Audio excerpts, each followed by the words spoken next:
The debate over government's decision to rename the Kotoka International Airport is this afternoon escalating between supporters of the move and parties who are vehemently opposing it. For supporters, taking General Kotoka's name from the country's largest aviation hub is a long-awaited opportunity for Ghana to correct what they say is a dark spot in our history, as many have abhorred him for his role in the overthrow of Kwame Nkrumah. We'll listen to the arguments shortly, but first listen to the Transport Minister, Joseph Boakai-Nikpe, give the government's official reason for the change in name.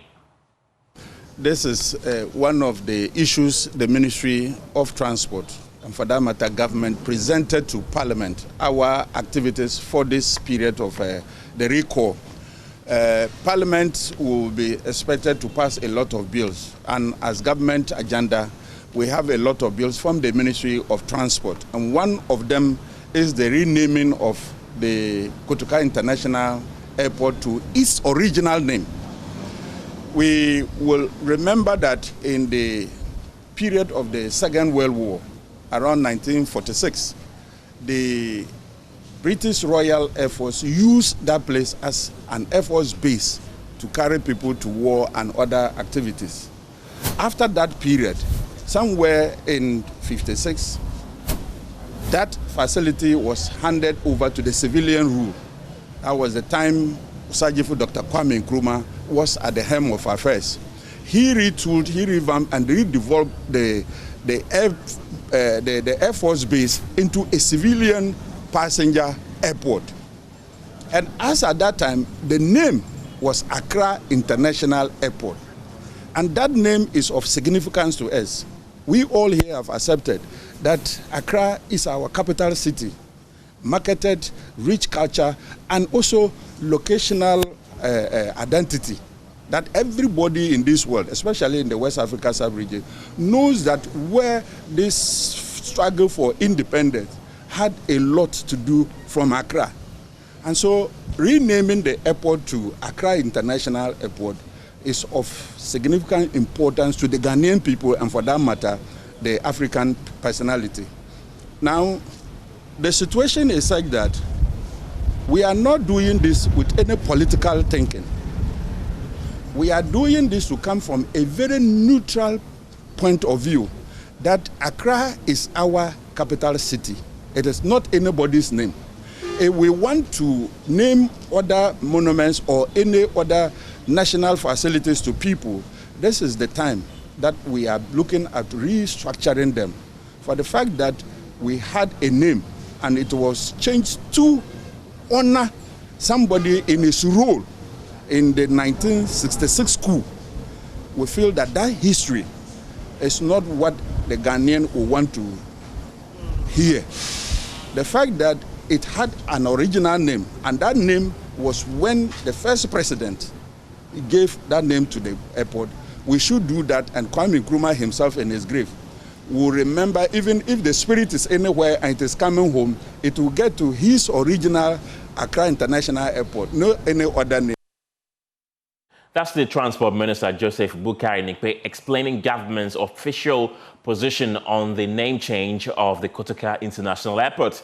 But speaking on PM Express last night, historian at the Department of History and Accountability of the University of Cape Coast, Professor Osei Kwarteng, says General Kotoka's coup has helped check excesses of the Nkrumah government, including human rights abuses. The 1966 coup, to me, is very, very significant because it was an important milestone in the history of this country. How so? Yeah, it was important because it affected Ghanaians. How did it affect Ghanaians? There were a lot of Ghanaians who had been thrown into prison by the Preventive Detention Act that he alluded to, which was passed by Parliament. Nkrumah and his peers thought that the colonial rule was foreign, and apart from that, it was harsh. So they were overthrowing the colonial rule so that they will have freedom on their own land. But they moved away from the oppressive rule of the colonial power into oppressive rule of a Ghanaian. And was that justice? Was that correct? So when there is an injustice and when there is an unpopular government and there's no mechanism to remove an unpopular government, especially so when that unpopular government had become a one-party state, then a military coup to overthrow him to grant the people their liberty is what? Justified. Meanwhile, National Communications Director for the Convention People's Party, CPP, Osei Kofi Akwa, however, mounted a strong defense against this accession. Awful. There was a bomb that was thrown at Kumasi Sports Stadium. Nkrumah himself, how many assassination attempts was made on his life? Now, when they say because of this, it makes Nkrumah a dictator, it's funny. After the September 11 attack on the United States, the U.S. took a lot of measures, including arresting suspects who are deemed a threat to the United States. Some of them were even picked from their homeland as far back in the Middle East and were placed in prison camps at Guantanamo Bay. What I'm saying is that, let's be honest with ourselves. If anybody says that we are in a democracy, so they are going to draw a gun in the middle of a congregated police officers, or let's say even the president, and say that, look, I have a gun, I want to shoot the president. We all sit idle. Why are we treating Nkrumah as if he was nobody? He was the head of state. And look at the terms that were made on his life.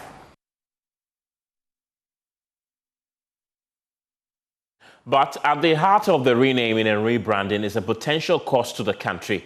And our research team has been digging the figures on how much similar initiatives cost other countries.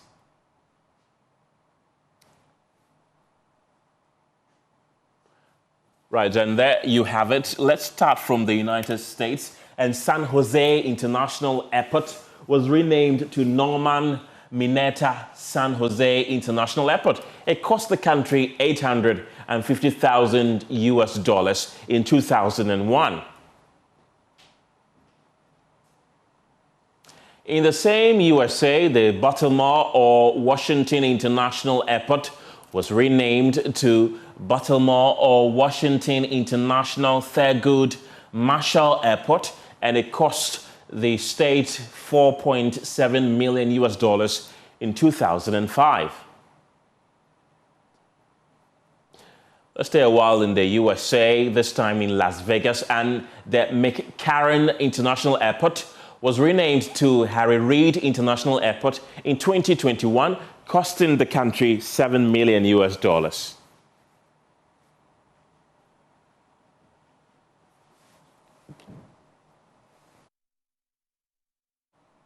Let's go into the telephone lines right now and speak to former Executive Director of the Advertising Association of Ghana, Francis Dazi, for some perspective on this.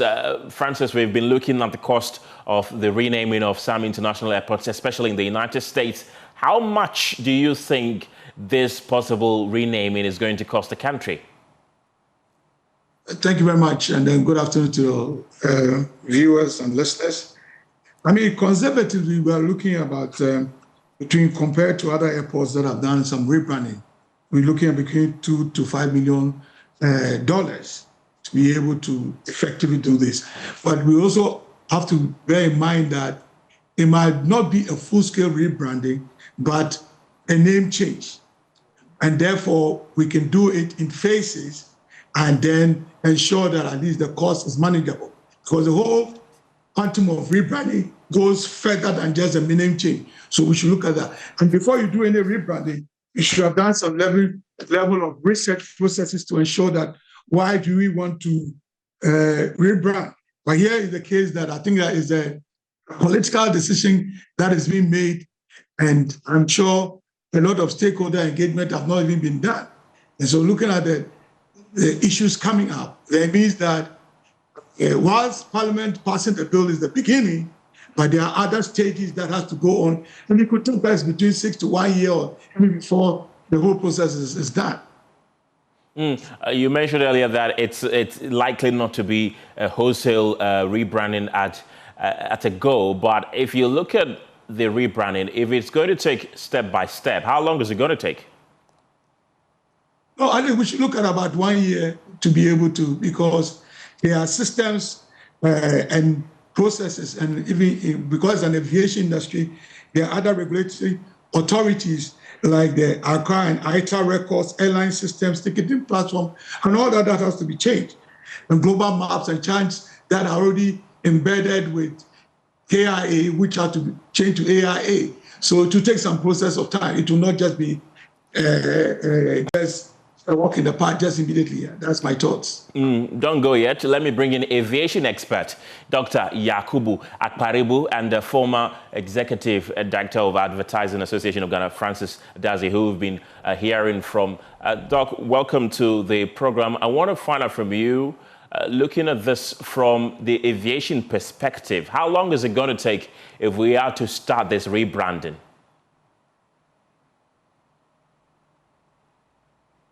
Kindly unmute your microphone so we can hear you. Okay, sorry. Good afternoon to you and your viewers. So in terms of operations, so we have two coding systems.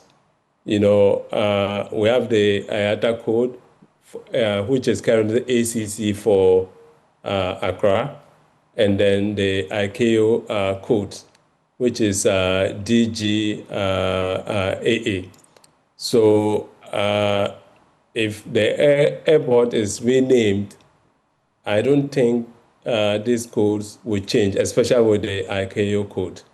With the ICAO code, that is designated by ICAO, and every region is four-letter code, and the first letter normally designates the region, and then the second one is the country, and then the last two is the local area. So D is for our region, and then G for Ghana, and AA is for Accra. So that Ghana doesn't have control over that. So I don't think that will change. What Ghana probably will do is to notify ICAO that the name is no more Kotoka International Airport, but then the Accra International Airport. Now, the other code, and with this ICAO code, that is normally used for operations. So communications between pilots and air traffic controllers is normally these codes that we use. So the general public normally don't use this, and most people don't even know this code. Now, the second code is the IATA code, which is normally the commercial one. That Ghana can suggest to IATA for it to be changed. Now, if the airport is changed to Accra International Airport, and Ghana still want to maintain the current code, which is ACC, which stands for Accra, then there wouldn't be any issues. And even if we want to change it, it will be subject to availability of the code that we want to use, because you don't want it to conflict with other airport codes. So if the name is changed, we only need to notify ICAO and IATA. But like I said, these codes may not necessarily change. Let me bring in Mr. Dazi at this point. Do you think it's even a good idea to effect these changes in the first place? See, I don't think anything wrong with it. I mean, because as we go along as human institutions, sometimes we want to realign ourselves for certain aesthetic cultural purposes. So if because of our cultural idiosyncrasies, the timing is that we want to change the name to suit Accra, as it's been said in some cycles that they have given us a place and all that. I don't think it is, but like that doctor is saying, I mean, in the system, because there's not, so it means that there's no much cost to some of these things, because the systems have already been structured in such a way that we have some codes that for the aviation industry, that the name change of an airport alone does not warrant the change of some of those codes, except we want to add that to it. So I think, be it as it may, it's just a name change, and we can move on without even passengers recognizing that anything has changed. Dr. Yakubu, there are those who also argue that this will improve the brand image of the country called Ghana if it is effectively changed to, for example, Accra International Airport. Is there any truth in that? No, I don't agree. It's not necessarily that. Changing, like Mr. Dazi said, changing the name to Accra International Airport, passengers may not even notice much of it. It's only, let me say, the branding that's going to be done at the airport, like the one we've seen in Tamale. You know, Tamale used to be, was changed to Yakubu International Airport, and this government has changed it back to Tamale. So when you arrive at Tamale, it's just the branding or the writings on it that has changed. And then also, when we also look at like stationery that is used by, let's say, ATC and most of the people working there, that probably will be like the main cause. But as to whether it's going to improve the image of the country by just changing the name of the airport, I don't agree. I think what normally will make a change is if you make improvement to operational efficiency. If you make things easier at the airport for passengers, that is what normally will make a change. And that's what passengers will normally see, but not just the name change. Yeah. There's been divided opinions. I'm asking both of you this final question. There's been divided opinion since this issue of name change came up. Some say it should go ahead, others say it shouldn't. Do you think government should halt this process? Let me start with you, Dr. Yakubu.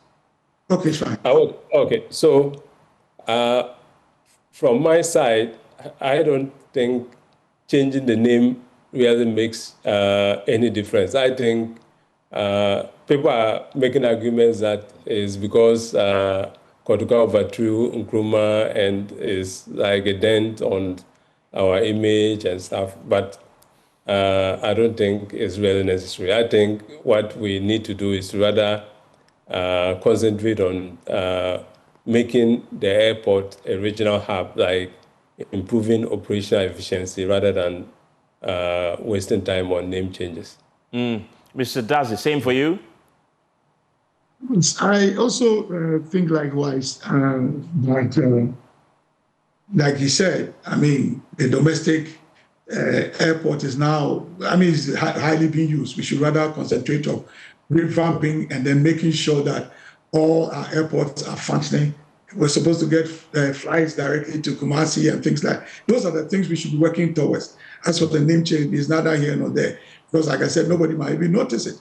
Efficiency of service, technology improving, people getting to the airport and just scanning their passport and moving out, limited human experience. Those are the things we are looking for. And that is what will bring joy to people, no, rather than just the name change. Thank you very much. Right. Thank you very much, gentlemen. Yakubu Akparibu is an aviation expert, and Francis Dazi is also the former executive director of the Advertising Association of Ghana. And welcome to Rehoboth Havens. Ayi Mensah, making home ownership simple and achievable for Ghanaians at home and in the diaspora from as low as 675,000 Ghana cedis.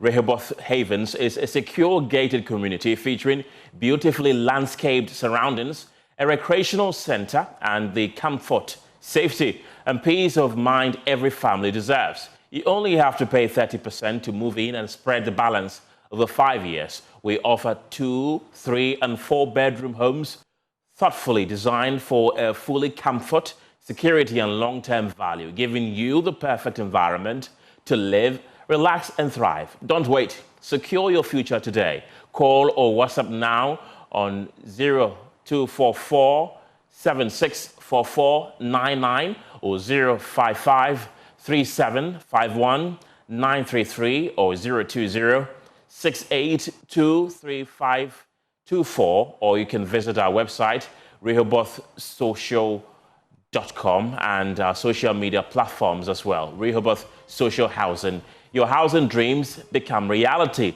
The pulse returns after this break. Don't go anywhere.